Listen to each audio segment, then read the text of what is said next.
సాహితీ మిత్రులందరికీ హృదయపూర్వక నమస్కారాలు. కథా సాహిత్యంలో భాగంగా ఈరోజు మీరు వినబోయే కథ సీనియర్ కథా రచయిత శ్రీ జవ్వాది సుబ్రహ్మణ్యవర ప్రసాద్ గారి కథ. కథ పేరు అయ్యో చిట్టి. విందామా మరి? గుమ్మానికి ఆనుకుని నిలబడి ఎదురు చూస్తోంది రాజమణి. అలా నుంచుని ఎదురు చూడడం ఎన్నో సంవత్సరాల నుంచి ఆమెకి అలవాటే అయినా ఆ రోజు మాత్రం చాలా బాధగా ఉంది. మొదట్లో పొంగి పొర్లుతున్న తన తొలి యవ్వనానికి కనకరాజు అనే ఆనకట్ట వేయడం కోసం తన పెరటి గుమ్మానికి ఆనుకుని నిలబడేది రోజు. తర్వాత మసగ సంపాదనతో ముసలి తండ్రి ఎలాగూ తన పెళ్లి చెయ్యలేడని ఓ నిశ్చయానికి వచ్చేసి కనకరాజుతో దూరానికి ఎగిరిపోయి కొన్ని రోజులు ప్రేమని తిన్నాక అసలు తిండికి సంపాదించడానికి ఉదయం వెళ్ళిన కనకరాజు సాయంత్రం తిరిగి వచ్చే వరకు ఎదురు చూస్తూ నిలబడేది గుమ్మంలోనే. అటు తర్వాత ఏడాది తిరగకుండానే ఓ చిట్టు తల్లికి తల్లయ్యాక 4వ నాటికల్లా మాయమైపోయిన మొగుడి కోసం కళ్ళల్లో ఒత్తులు వేసుకుని 6 నెలల పాటు ఎదురు చూస్తుంది ఆ గుమ్మంలో నిలబడే. ఆపై తర్వాత ఎన్నాళ్ల నుంచో బకాయి పడిపోయిన ఇంటి అద్దె తీర్చడం కోసం తప్పనిసరి పరిస్థితుల్లో ఇల్లు గలాయనికి తన శరీరం మీద సర్వహక్కులు ఇచ్చేసుకుంది. కొన్నాళ్లకు బాకీ తీరిపోయింది. తన శరీరంలాగే మిగిలిపోయింది. ఇది బాగానే ఉంది అనుకుంది రాజమణి. ఆ తర్వాత పాల బాకీ, వెచ్చాల కొట్టు బాకీలు కూడా ఆ పద్ధతిలోనే తీర్చేసుకుందామే. అలవాటైతే బాధ కూడా హాయిగానే ఉంటుందనే స్థితికి వచ్చేసింది అప్పటికే. అందుకే జీవనోపాధి కోసం ఆ మార్గాన్ని ఎన్నుకుంది. అప్పటినుంచి రోజూ చేసే పనే అది. గుమ్మానికి ఆనుకుని నిలబడి ఎదురు చూడడం.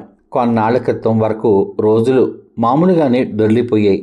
మధ్యలో ఎక్కడి నుంచి మొదలైందో గతుకుల మొళ్ల బాట.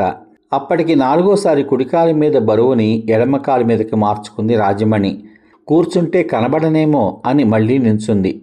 తలుపు చాటైపోయిందేమోనని కొంచెం ముందుకు వచ్చింది.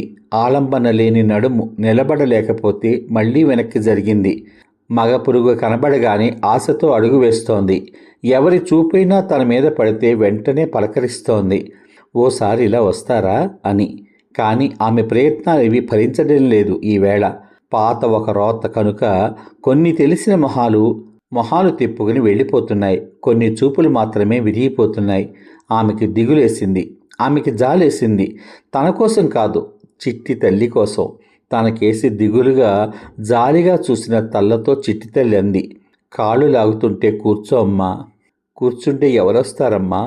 అప్రయత్నంగా జవాబిచ్చింది తల్లి. కొద్ది క్షణాల పాటు తల్లి మొహంలోకి తదేక దీక్షగా చూసింది చిట్టి తల్లి. కూర్చుంటే ఎవరూ రారా అమ్మా? అడిగింది అనుమానంగా, భయంగా. తనకేసి చూస్తూ వెళ్తున్న ఓ యువకుడికి తమ భాషలో ఏదో సైగ చేస్తున్న రాజమణి కూతురికి జవాబు ఇయ్యలేదు. రారేమో అన్న జవాబు తనకి తనే చెప్పుకున్నాక ఈసారి చిట్టి తల్లికి దిగులేసింది, భయమేసింది, ఆకలేసింది. అమ్మో, ఎవరూ రాకపోతే ఎలా? అన్నం తినడమెలా అన్న ప్రశ్న పెద్ద భూతంలా ఆ చిన్ని మనస్సును దొలిచేయసాగింది. ఇంటిలోని ఖాళీ గిన్నెల వైపు దీనంగా చూసింది. వీధిలోని మనుషుల వైపు ఆశతో చూసింది. ఎవరైనా వస్తే తమ కడుపులు నిండడం, రాకపోతే కడుపులు మండడం ఆ పసిదానికి అనుభవమే. అందుకనే పదే పదే కోరుకుంటోంది మనసులో, ఒక్క నాన్నైనా వస్తే బావుండును అని. తన తెలిసినంతలో ఎవరైనా వస్తే జరిగేదేమిటో గుర్తొచ్చి ఆ పిల్ల నోట్లో నీళ్లూరాయి. ఏ నాన్నైనా వస్తే ముందుగా తనకో 10 రూపాయలు ఇస్తాడు ఎమ్మని అమ్మ చెబుతుంది. తను వీధి చివర బడ్డీ కొట్టుకు వెళ్ళి ఏమైనా కొనుక్కుని తిని అక్కడే కాసేపు కూర్చుని వచ్చేసరికి నాన్న వెళ్ళిపోతాడు. ఏ నాన్నతోటి మాట్లాడనివ్వదు అమ్మ. అప్పుడు అసలు తనని ఇంట్లోనే ఉండనివ్వదు. నాన్న వెళ్ళిపోగానే అమ్మ బయటికి వెళ్ళి బియ్యము పకోడీలు తెస్తుంది. గంజి అన్నంలో పకోడీలు ఎంత బాగుంటాయో. 2 రోజులైంది అన్నం తిని. ఈవేళ ఏ నాన్నైనా వస్తాడో రాడో ఆశగా మళ్ళీ వీధిలోకి చూడసాగింది చిట్టి తల్లి. తల్లి మనసుకి పసిదాని ఆరాటం తెలుస్తూనే ఉంది. నీరసంతో మసగబారుతున్న కళ్ళకి ఆమె మొహంలోని ఆకలి కనబడుతూనే ఉంది. కానీ తనేం చేయగలదు? ఆశల తలుపుకి తనువిచ్చి నిలబడడం తప్ప. తన కర్మేమో ఆ రోజు ఆ వీధిలో జనసంచారం కూడా తక్కువగానే ఉంది. తిరిగే కొద్దిమంది కూడా హఠాత్తుగా ప్రవరాఖ్యులైపోతున్నారు. క్షణానికి శరీరంలో సత్తువ దిగజారిపోసాగింది రాజమణికి.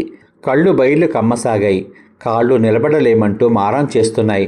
ఆమెకు అర్థమవుతోంది తాను శోషొచ్చి పడిపోబోతున్నాను అని. మనసులోనే ఆక్రోశిస్తూ వేడుకుంది కనిపించని దేవుణ్ణి. ఓ దేవుడా, ఎవరైనా ఒక్కడొచ్చే వరకు కాస్త ఓపిక ఇవ్వు తండ్రి. మరో 2 నిమిషాలకి 2 కాళ్ళు పట్టు తప్పి కుప్ప కూలిపోయినప్పుడు అర్థమైంది ఆమెకి తన మొర దేవుడు ఆలకించలేదని.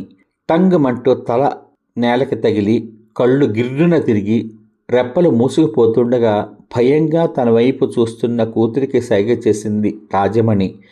దాహం అంటూ మూలనున్న కుండలోంచి కొంచెం నీళ్లు తెచ్చి తల్లి నోట్లో పోసింది చిట్టి తల్లి. గుటక వేస్తూనే మగతగా మగతలోకి జారిపోయింది ఆ పిచ్చి తల్లి. పక్కనే కొద్దిసేపు మౌనంగా కూర్చుని తర్వాత నెమ్మదిగా తల్లికి మెలకువ తెప్పించడానికి ప్రయత్నించసాగింది చిట్టి తల్లి. క్రమంగా ఆమెలో భయం చోటు చేసుకోసాగింది. అమ్మా అమ్మా అమ్మ లేమ్మా, నుంచో అమ్మా, లేకపోతే నాన్నెవరు రారమ్మా, ఆకలమ్మా అంటూనే ఉంది. ఆమె ప్రయత్నాలేవి ఫలించడం లేదు. ఆ చిట్టి మనసులో ఒకటే ఆలోచన, గుమ్మంలో నించోకపోతే నాన్న రాడు, నాన్న రాకపోతే తమకి అన్నం ఉండదు, అంతే. చాలాసేపటి తర్వాత స్పృహలోకి వచ్చి బలవంతంగా కనురెప్పులు విప్పుకుంటూ చుట్టూ చూసింది రాజమణి. హఠాత్తుగా ఆమె దృష్టి ఒక చోట ఆగిపోయింది. పెళ్ళున ఇంటి కప్పు కూలి మీద పడిపోయింది. అదే క్షణంలో ధరణి గర్భం చలించిపోయేలా పెళ్ళుమనే శబ్దంతో పెద్ద విస్ఫోటనం.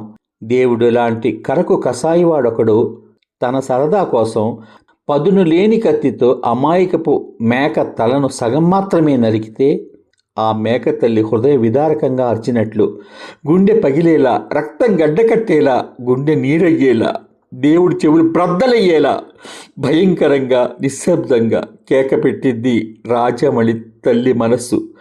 గుమ్మానికి ఆనుకొని అచ్చం తనలాగే నిలబడి దారిన పోయేవాడెవడిదో ఓసారి ఇలా వస్తారా అంటూ పలకరిస్తోంది చిట్టి తల్లి. అచ్చం తనలాగే, అచ్చంగా తనలాగే, అచ్చంగా తనలాగే 8 ఏళ్ల చిట్టి తల్లి. అయ్యో! సమాప్తం. ఇంతవరకు మీరు సీనియర్ కథా రచయిత శ్రీ జవ్వాది వెంకట సుబ్రహ్మణ్య ప్రసాద్ గారు రచించిన అయ్యో చిట్టి కథ విన్నారు. ఈ కథ 18 అక్టోబర్ 1988 సంవత్సరంలో స్రవంతి వినూత్న వారపత్రికలో ప్రచురితం. విన్నారు కదా, ఎంత హృదయ విదారకంగా ఉందో ఈ కథ. ఎంత అద్భుతమైన రచన, ఇంత అద్భుతమైన కంట తడి పెట్టించే రచన చేసిన శ్రీ జవ్వాది సుబ్రహ్మణ్య వరప్రసాద్ గారికి హృదయపూర్వక ధన్యవాదాలు తెలియచేసుకుంటూ, నేనెప్పుడూ కూడా నా కథల్ని సబ్స్క్రైబ్ చేయమని నేను కోరను, కానీ ఇటువంటి ఉత్తమ కథలను తప్పనిసరిగా సబ్స్క్రైబ్ చేసి మీ స్నేహితులందరికీ కూడా షేర్ చేయమని మరీ కోరుకుంటున్నాను. తెలుగు సాహిత్యంలో ఇటువంటి ఉత్తమ కథలు బ్రతకాలి, అదొక్కటే నా ముఖ్యమైన లక్ష్యం. ఈ లక్ష్యం కనుక మీకు నచ్చితే తప్పనిసరిగా ఈ కథను షేర్ చేయమని కోరుకుంటూ మళ్ళీ మరో కథతో మీ ముందుంటాను. అంతవరకు సర్వే జనా సుఖినో భవంతు. శుభమస్తు. స్వస్తి.